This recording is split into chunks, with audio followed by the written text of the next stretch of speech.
What's that saying? Fail to prepare, prepare to fail. So here I am preparing. I'm sure there will be lots of failures again next year. However, this will hopefully get me off on the right foot in the garden. So it's late November and I have neglected the garden quite a lot this autumn and summer. It's been a busy year. But today I plan to tackle that by clearing up the garden because it's a total mess, and preparing for next spring by planting some spring bulbs in my lawn. So welcome to MoggyBoxCraft.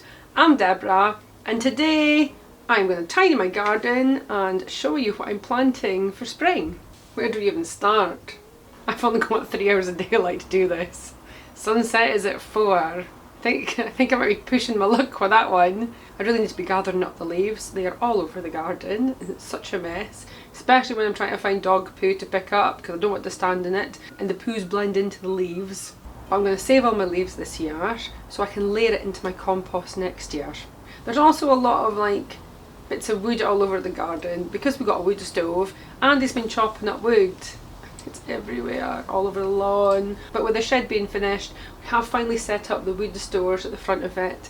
So we have wood stores for drying for next year. Because apparently it takes 36 months for wood to dry out properly to be able to burn it. Did you know that? I didn't. Well, I do because I read the instructions finally on the wood burning stove pamphlet. My raised beds are also a mess because I still haven't harvested any of the tatties or the pumpkins. I mean, my carrots I just leave in the ground and just use them when I need them. I've got some spring onions that I'd kind of forgotten about and parsnips, but they are for the festive time because who doesn't love a roasted parsnip and a roasted carrot? And the greenhouse is a mess because of the tomatoes that I've left to ripen and then again forgot about. I've also got some sad looking peppers and chilies behind me. I think I might be pushing it to harvest them. I don't know how good they are now. Are they any good? I mean, they're quite small, these peppers, but perfectly formed. Kinda. Never mind, we'll deal with that later. That's probably a tomorrow job. But today's main job is creating flower circles in my lawn. So I've picked up a whole load of flower bulbs, mostly spring flowers. Well, I hope they're spring flowers. I think I got most of these from Lidl's at the range. I'm going to start off by cutting the grass, cutting the edges, neatening it all up. So the vision is to create something that looks like flower bubbles, you know, just circles of flowers in the grass. It'll save me mowing next year. For a while anyway. It might be a bit of a mess after all the flowers die back, but I'll deal with that when I have to. So the idea with all this, for every pack of bulbs, I've worked out how many bulbs I've got. So for example, the snowdrops, I've got 48 bulbs and they need to be planted 5 centimetres apart. So the outer circumference of my circle needs to be 240 centimetres. Circumference, is that the one that goes around? Christ, I hope so. So I've measured out 240 centimetres of rope, which I'm going to place in the grass in a circle or something that vaguely resembles a circle, and then peg them in place using these wee pegs. They're a bit like tent pegs. I have a lovely variety of pinks and blues and purples and snowdrops, because who doesn't love a snowdrop? We need a contrasting colour. I've got some snowdrops. They've got to be planted 5 centimetres apart and they flower January to March with a height of 12 centimetres. I've got these pinky red coloured tulips. I've got 50 of these and they've got to be planted 10 centimetres apart. When do these flower? I mean, tulips are spring, aren't they? And they grow to 55 centimetres tall. I'm going to need 5 metres of rope for this one. I've also got some purple tulips. Purple prince. So I've got 20 of these. So 200 centimetres of rope. Oh, these are only 35 centimetres tall. Well, that'll be cute. And I've got these. I wasn't sure what they were called, so I had to use my Picture This app for flower identification. And apparently they are a round-headed leek. I have a horrible feeling though these are not a spring flower. They're going to be a summer flower. When do they flower? So no, apparently these do bloom in spring and summer. I guess we'll wait and see. I've got 80 of these bulbs. Got to plant them 5 centimetres apart. And they grow to 70 centimetres tall. So I'm going to need 400 centimetres of rope for these. And these are one of my faves, the dwarf irises. I've got 36 of these. They've got to be planted 10 centimetres apart. So I need 360 centimetres of rope. Oh, they flower from February to March with a height of 12 centimetres. Oh, they're going to be so cute, aren't they? I thought these were really cute as well, although I cannot pronounce this name. So again, looked it up. Apparently they're a grape hyacinth. That's what it says about them. Sorry for that flickering off my phone. I don't know how to make that stop. So these flower from April to May. So I've got 50 of these bulbs. I've got them 5 centimetres apart, so I need 250 centimetres of rope, and they grow to be 15 to 20 centimetres tall. I think the hardest part about this is going to be deciding on which circles go where in the lawn. Oh, let's go figure it out.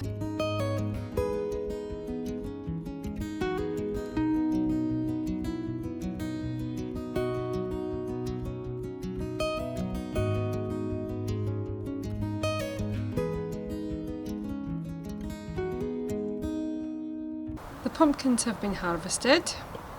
Not big, but there's still quite a few of them. And these are the flower heads of the lilac poppies. So they have dried really well actually. Well, some of them have. Look at all these seeds. There is a few that have started growing. But I have hundreds of little seeds down there, so I'm going to seed save these and try and grow them next year. I've also tidied up the raised beds and the flower beds. These look really sparse now. It was definitely a mistake to put the pumpkins in these flower planters, or the flowers in the pumpkin planters. Pumpkins are such a greedy vegetable, and I think they've neither had enough water or enough nutrition over the summer. But the flowers have done really well, so I've left a few of them in because they're still flowering, so might as well get the benefit of it. Also great for pollinators at the end of the season. Not that there's a whole lot of pollinators still going about, but I have spotted a few. And now the lawn is cut, I've also cut around the edges with the strimmer. And yeah, I do cut around the fireplace with scissors. I just find it's the easiest way to do it. It's time to prep these flower circles and figure out where I want them. I'm going to lay out the circle for these tulips first because it's going to be the biggest circle. So once I've got that down, maybe I'll be able to figure out where the rest of the circles are going to go.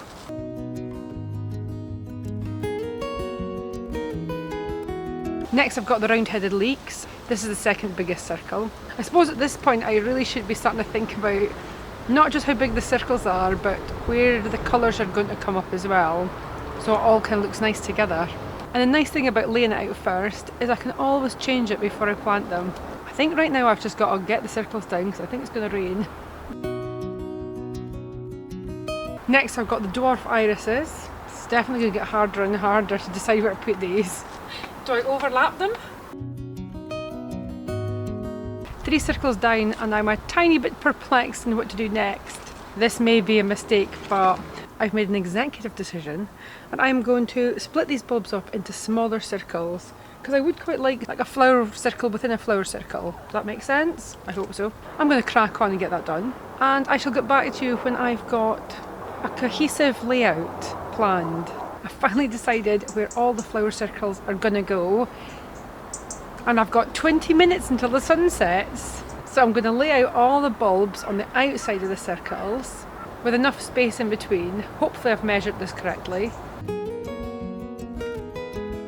I've laid out all the bulbs and I'm going to try and plant them using this. Andy, what is this thing called? A chisel?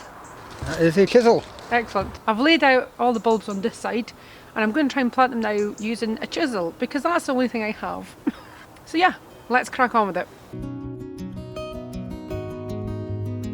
I found a bigger tool to use. This might be easier. How deep do these have to be? Oh, 10 centimetres.